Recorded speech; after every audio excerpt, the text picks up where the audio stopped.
This channel does not promote any violent, harmful, or illegal activities. All content provided by this channel is meant for an educational purpose only.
স্বাগত hotspot নিয়ে আমি শর্মিষ্ঠা হাজির। হুগলি হয়েছে, পূর্ব মেদিনীপুর হয়েছে, আর এবার সময় হাওড়ার। কারণ হাওড়ার আমতা বলুন, উদয়নারায়ণপুর বলুন, এই সমস্ত জায়গার বেশ কিছু এলাকা, বেশ কিছু গ্রাম এই মুহূর্তে জলমগ্ন অবস্থা। তাই এই কদিন বন্যা বিধ্বস্ত এলাকার ছবি দেখাচ্ছে, সেখানকার মানুষের সমস্যার ছবি আপনাদের সামনে তুলে ধরছে। আর আজকে হাওড়ার পালা। আজ আমরা যাব উদয়নারায়ণপুর এবং আমতার যে সমস্ত জায়গা এখনো পর্যন্ত ঢোকা যাচ্ছে, সেই সমস্ত জায়গায় বন্যা বিধ্বস্ত এলাকার ছবি আপনাদের সামনে তুলে ধরবো। চলুন বেরিয়ে পড়া যাক।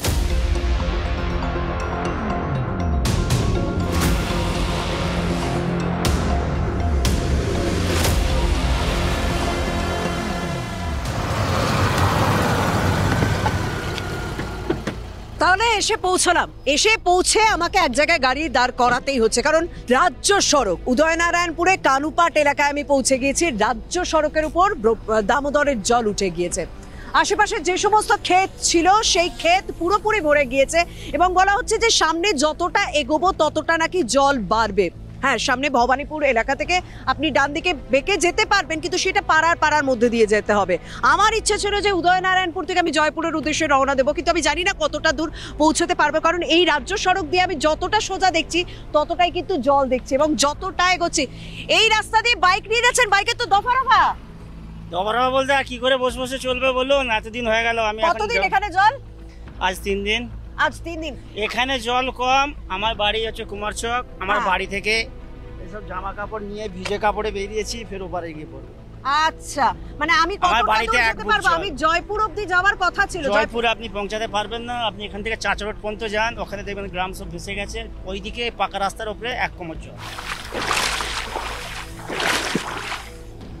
আসলে জায়গাটা না, মানে আমি যত উদয়নারায়ণপুর থেকে আমতা বা জয়পুরের দিকে এগোচ্ছি, মনে হচ্ছে জায়গাটা এবার এরকম হয়ে গেছে। মানে উদয়নারায়ণপুরের দিকে জলটা অনেকটা কমেছে, দামোদরের জল অনেকটা কমেছে, আস্তে আস্তে সেটা পাড়ায় গিয়ে থিতু হয়ে গেছে। কিন্তু এই রাজ্য সড়কটা কেন ভাসছে বলুন তো? আস্তে আস্তে নিচু হয়ে যাচ্ছে আমতা এবং জয়পুরের জায়গাটা, যে কারণেই যত দূর আমি এগোচ্ছি তত জল বাড়ছে। আস্তে আস্তে কোথাও বলছে সামনে গেলে হয়তো 1 কোমর অবধি পৌঁছতে পারে। অবস্থা দাদা, 1 হাঁটু জল। কোথা থেকে এলেন আপনি? কোন জায়গা থেকে? ভবানীপুর থেকে। আর ভবানীপুরের ওইদিকে এখনো জল যাওয়া যাচ্ছে না।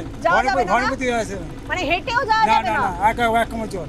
আচ্ছা, আপনার বাড়ি কোথায়? আমার জয়নগরের অবস্থা কি? জয়নগরের অবস্থা এখন হয়ে গেছে, এখন জলটা নেমে গেছে। ওই দিক থেকে জলটা নেমে এখন এদিকে যাচ্ছে। এদিকে এসে ভবানীপুর ঝিংড়ে সব যাওয়া যাবে না।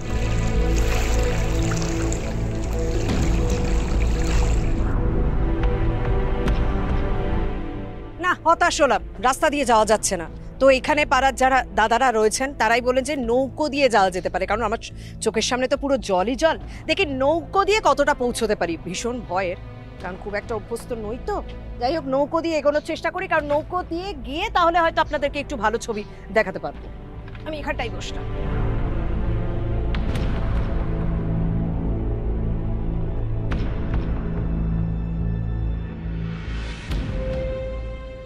আমি যেভাবে দেখতে পাচ্ছি যে চারিদিকে জল আর জল, মানে এটা তো কোনো জলাধার নয়, এটা কি ক্ষেত নাকি? কারণ আমি ধানের মানে আগা বেরো দিয়ে থাকতে, এটা সব ক্ষেত। সব ক্ষেত। মানে এখানে ধানের জমি পুরো সব ধান নেই। তা কতটা এলাকা এই কানুপাট মনসুকা এলাকাটা পুরোই আছে পুরোটা মানে পুরোটাই এই মুহূর্তে ক্ষেতটা পুরো জলমগ্ন পুরো তাই তো? জলমগ্ন। আর পাড়ায় কটা গ্রাম তাও ডুবেছে? কানুপাট, মনসুকো, পুরপাট, আচ্ছা কুমারচক, আচ্ছা কিসমত কানুপাট, চাচামোড়, আচ্ছা ভবানীপুর। এই নৌকোয় করে করে কি পৌঁছতে হচ্ছে গ্রামের বিভিন্ন জায়গায়? কারণ ওইখানে আমি দেখতে পাচ্ছি যে গ্রামের ভেতর এখনো পর্যন্ত জল আছে অনেকটা, এবং খুব ভালো বুঝতে পারবেন আপনারা যদি আমি বলি এই নারকোল গাছ কলা গাছগুলো যদি দেখাতে, মানে তাদের উপরটুকুনি খালি বেরিয়ে রয়েছে, এত বড় বড় গাছের খালি উপরটুকুনি বেরিয়ে রয়েছে। আমি ওই দিকের কলা গাছগুলোই দেখাতে বলবো। দেখুন কলা গাছগুলো দেখুন খালি উপরটুকুনি বেরিয়ে রয়েছে, মানে নিচটা প্রায় 80% ডুবে রয়েছে। তার মানে বুঝতে পারছেন যে জলের গভীরতাটা এখানে কতটা। এটা পুরোটা ক্ষেত এলাকা এবং এখনো পর্যন্ত আমি দেখতে পাচ্ছি যে গ্রামের ভেতর জল রয়েছে। আমি যাব, যদি সম্ভব হয় আমি সেগুলোতেও যাব।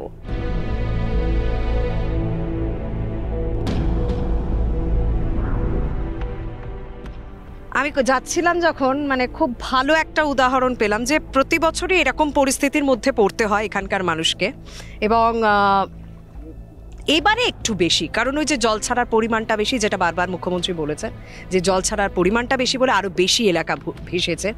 তো আমার এক সহকর্মী তিনি উদাহরণটা দিলেন যে এখানকার মানুষকে হয়তো সেইভাবেই অভ্যস্ত হতে হয়েছে যে একটা সময় একটা সিজনে পিঁপড়ে যেমন খাবার দাবার সংগ্রহ করে রাখে, এখানকার মানুষকেও হয়তো সেই খাবার দাবার সংগ্রহ করে রাখতে হয়। অন্তত এলাকার মানুষের সঙ্গে কথা বলে আমি সেইটুকুনি আজ করতে পারলাম। আমি ওই দিকটা যেতে বলছি কারণ ওই দিকে যথেষ্ট বেশি জল রয়েছে এবং ওইখানে উপর থেকে আপনাদের ভিজুয়াল দেখাতে পারবো যে কতটা এলাকা সব থেকে বেশি ক্ষতিগ্রস্ত। কারণ আমরা যেহেতু বেশি দূরে এগোতে পারলাম না রাস্তা ধরে, তাই আমরা এই ক্ষেতের উপর দিয়েই যাচ্ছি, দেখি কতটা এলাকা আপনাদের সামনে তুলে ধরা যায়। কারণ সাধারণ মানুষের সমস্যাটা কোন জায়গায় পৌঁছেছে সেটাই আমাদের তুলে ধরা মূল উদ্দেশ্য।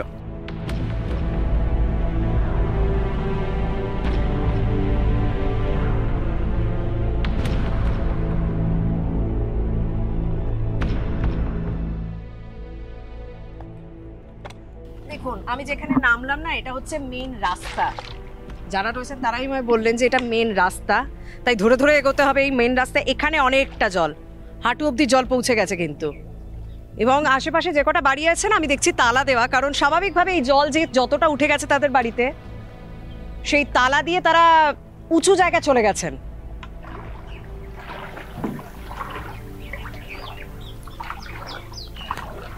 আস্তে আস্তে উঁচু হচ্ছে, বললাম না লোকের অভ্যাস আছে, কিন্তু তা বলে এতটা ভাসে না। তারা বাড়িটা যখন করেন উঁচু করেই করে, তবে এটা তো পাকা বাড়ি তাই তারা উঁচু করে করতে পেরেছেন, কিন্তু মাটির বাড়িগুলো আমরা দেখলাম যে রীতিমতো ক্ষতিগ্রস্ত হয়েছে, হেলে পড়েছে। কতদিন ধরে ঘরে জলবন্দি? আজকে নিয়ে 2 দিন। বেরোতে পারছেন না? না, রাস্তায় বেরোনো সব 1 কোমর জল। 1 কোমর জল? তাহলে কাজকর্ম করছেন কি? সবকিছু রেখে দিয়েছেন নাকি ঘরে? ওই তো ছাদে খাওয়া দাওয়া, থাকা ছাদে ত্রিপল তাকিয়ে থাকা। আচ্ছা, আমার মনে হচ্ছে যে এখানেও জল উঠেছিল নাকি? হ্যাঁ, এখানে আমরা 1 কোমর হাঁটুর উপরে জল ছিল। মানে আপনার এই ফার্স্ট ফ্লোরে মানে কোমর অবধি জল? ঘরে 10 ইঞ্চি জল ছিল। 10 ইঞ্চি ঘরের মেঝেতে। তারপর সব ছাদে চলে গেছেন? মানে এতটা জল কি কোনো বছরে হয়? না না, এবছরই প্রথম ঢুকলো আমার বাড়ি। কতটা জল বাড়িতে? বাড়িতে 1 গলার উপরে। তো এই জলের মধ্যে কি করছো তুমি? জলের মধ্যে কি করব, বসে থাকতে ভালো লাগে না, একটু মাছ ধরতে এসেছি। আমি চাষের কাজ করি, আমার সব ধান চলে গেছে, আকাশের জলে দুবার ডুবেছে, আচ্ছা, আবার এই বন্যার জলে ডুবেছে। আর থাকে রাজ্য সরকারের কাছে কিছু আবেদন রাখবে? তোমার যে এত ক্ষতি হয়ে গেল, আবেদন রাজ্য সরকার রাখছে কথা, সবই যে বন্যা সেই করিয়ে দিচ্ছে প্রত্যেকবার, আর রাজ্য সরকার রেখেও কিছু লাভ নেই। তো বলছে যে ডিভিসি করাচ্ছে, ডিভিসি জল ছেড়েছে। ডিভিসি জল ছেড়েছে না এরা করেছে? আচ্ছা আচ্ছা, বুঝতে পারছি। মানুষের ক্ষোভ আছে, আসলে মানুষের কাছে কনসেপ্টটা ক্লিয়ার না হলেও কিন্তু মানুষের ক্ষোভটা যে পঞ্জীভূত আছে সেটা কিন্তু আমি বিভিন্ন জায়গায় বিভিন্ন গ্রামে ঘুরে ঘুরে কথা বলে বুঝতে পারছি। ওই দূরের এলাকাগুলো আমি দেখতে পাচ্ছি লাইট পোস্টগুলো রীতিমতো হেলে পড়েছে, এই জলের তোড় এতটাই ছিল।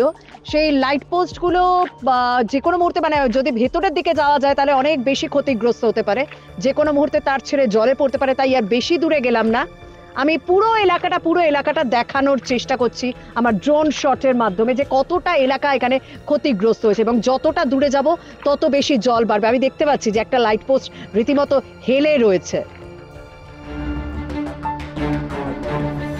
বাড়ি কোথায়? কাটুপাট। তার মানে এই এলাকাতেই বাড়ি? কোন দিকে বাড়ি, কোন দিকে? মানে আমি তো, তার মানে ভেতরে তো আরো জল। তো কতটা জল তাও? ভেতরে এই এতটাই জল 1 কোমর। 1 কোমর জল, তো থাকছো খাচ্ছ শুচ্ছ কোথায়? কি করব, কোন রকমের সিঁড়ির উপরে উঠে ছাদে উঠে থাকি। আপনাদের এখানে এমনি থাকার কোনো ব্যবস্থা করেছে? স্কুলে আছে, ত্রাণ শিবির আছে। এটা কবে থেকে লোক সরা শুরু করেছে ত্রাণ শিবিরে? মোটামুটি মঙ্গলবার রাত থেকে সরা আরম্ভ হয়েছে। আচ্ছা, তার আগে কি কোনো রকম এসে বলে গেছে যে এই সময় থেকে পরিস্থিতি? তার আগে মাইকিং হয়েছে, ভিডিও থেকে মাইকিং হয়েছে, আচ্ছা অ্যানাউন্স করে গেছে, অ্যানাউন্স করেছে, তারপর থেকে লোক সরতে শুরু করেছে। মানে এখানে এসে এটা ভালো লাগছে যে অন্যান্য জায়গায় মানুষ তৈরি ছিল না, যেটা বিশেষ করে গতকাল আমরা খবর পেলাম যে পাঁশকুড়ার মানুষ তৈরি ছিল না, কিন্তু এখানে এসে আমি দেখলাম যে উদয়নারায়ণপুরে বিডিও এসে এলাকায় এসে প্রচার করে গেছেন, মাইকিং চালিয়েছেন, তারপর এখানে যাদের কাঁচা বাড়ি তারা তাদের গুরুত্বপূর্ণ জিনিস নিয়ে সরে গিয়েছে। এখানে কটা গ্রাম আছে? এখানে এখানে আমাদের অঞ্চলে 11টা গ্রাম আছে। 11টা গ্রাম? পুরো 11টা গ্রামই কি এই মুহূর্তে জলের তলা? পুরোটাই জলে তলায়। আমি তো শুনছিলাম সামনে জয়পুর আমতার দিকে আরো ভেসেছে। হ্যাঁ, আরো ভেসেছে। আমাদের এখানে আছে অনেক আমাদের জল, এখানে জল গলার উপরে জল হবে, ওইদিকে হ্যাঁ প্রচুর জল। এই জলটা নেবে টোটাল ওইদিকে। যে কবে থেকে এসেছো এখানে? 3 দিন হলো। 3 দিন এই নৌকা টানার কাজ করতে পঞ্চায়েত থেকে আনা হয়েছে? হ্যাঁ। মানে পঞ্চায়েত থেকে কি এই নৌকার তোমরা বিভিন্ন জায়গায় ঢুকে যাচ্ছ?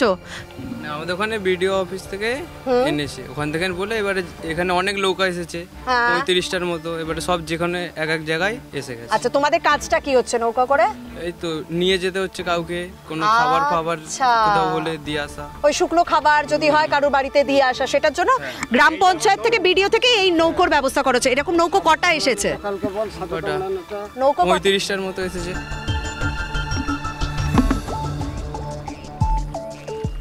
মানে এই তো না, আমার কেরলের আলেপ্পের কথা মনে পড়ছে। সেখানে একটা বাড়ি থেকে আরেকটা বাড়ি যাওয়ার জন্য নৌকোই ভরসা, তবে এরকম ভাবে জলে নামতে হয় না। বাবা, আমি দেখতে পাচ্ছি সামনে বৌদি তো মানে ওনার অনেকটা অবধি জল। আমি কি পৌঁছতে পারবো অতটা দূর? আমি তো যত নামছি তত ডুবছি। না, কতদিন ধরে আমি দূর থেকেই কথা বলি, বেশি দূর যাওয়া যাবে না। মানে বিচ্ছিন্ন দ্বীপের মতন তো আটকে গেছেন। কতদিন ধরে আটকে? তো কাজকর্ম, খাওয়া দাওয়া, বাজার কিছু হচ্ছে? কিচ্ছু বাজার পাতি হচ্ছে না। তাহলে খাওয়া দাওয়া কি করছেন?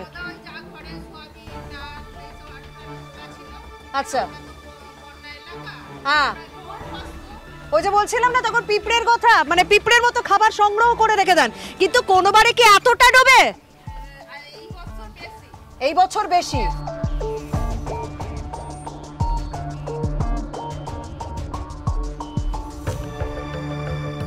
দেখুন, এই নৌকাটাকে তো রীতিমতো এলাকার কাজের জন্য ব্যবহার করা হয়েছে, তাই এলাকার মহিলারা গ্রাম থেকে বেরোনোর চেষ্টা করছেন, বাইরে তাদের কাজে যাবেন বলে তারা যাচ্ছেন। প্রত্যেক বছরই কি এরকম নৌকার ব্যবস্থা করা হয় নাকি? হ্যাঁ, প্রত্যেক বছরই করা হয়। আপনাদের এখানে এলাকায় মানে আমি জিজ্ঞাসা করা হলো না যখন ভেতরে গেলাম যে ইলেকট্রিক আছে? হ্যাঁ, ইলেকট্রিক থাকে প্রত্যেক বছর? হ্যাঁ, প্রত্যেক বছর থাকে। এমনি এখন যদি বলা হয়, কারণ জল তো অনেকটা কমেছে, অসুবিধা কোন কোন জায়গাগুলো হচ্ছে? অসুবিধা বলতে বিশেষ কিছু হচ্ছে না, তাও এই রাস্তাঘাট চলাচলের যে অসুবিধাটা সেইটুকুই হচ্ছে।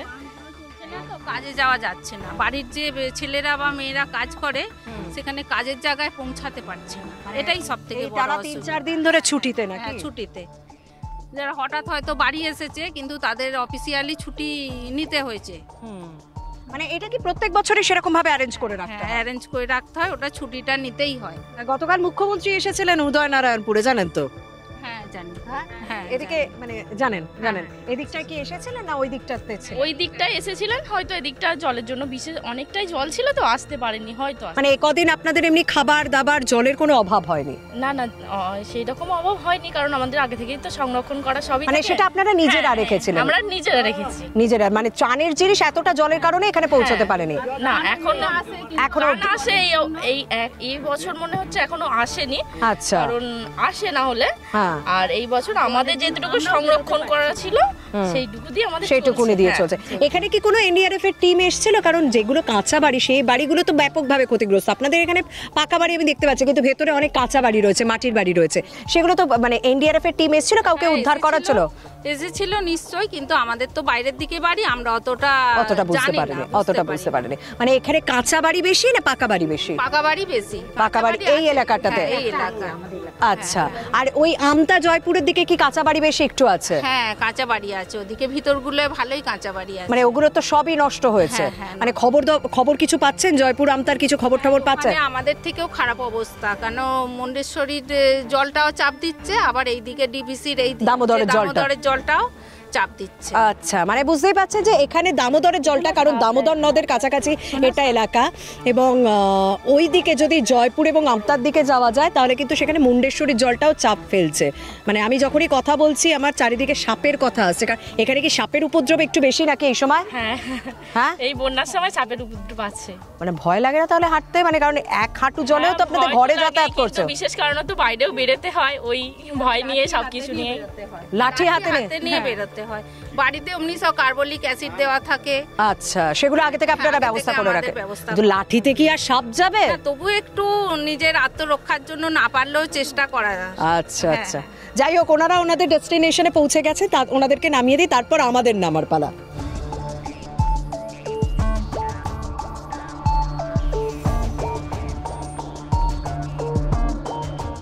উদয়নারায়ণপুরে পরিস্থিতি আপনাদের সামনে তুলে ধরলাম, কিন্তু এখানকার মানুষের মনে একটা আশঙ্কা যে জল আস্তে আস্তে তো কমছে, কিন্তু আগামী দিনে পূর্বাভাসের তো আশঙ্কা রয়েছে যে নিম্নচাপ হবে। তো স্বাভাবিকভাবে এখানকার মানুষ ভয় পাচ্ছে যে আবার নিম্নচাপ, আবার বৃষ্টি হলে আবার নতুন করে তাদের এলাকা ভাসবে না তো, এই আশঙ্কা তাদের মনে রয়েছে। এই আশঙ্কা নিয়ে আজ আমি শেষ করছি হটস্পট। আর অন্যান্য খবরের জন্য বা অন্যান্য জায়গার বন্যা পরিস্থিতির জন্য নজর রাখুন TV9 বাংলায়।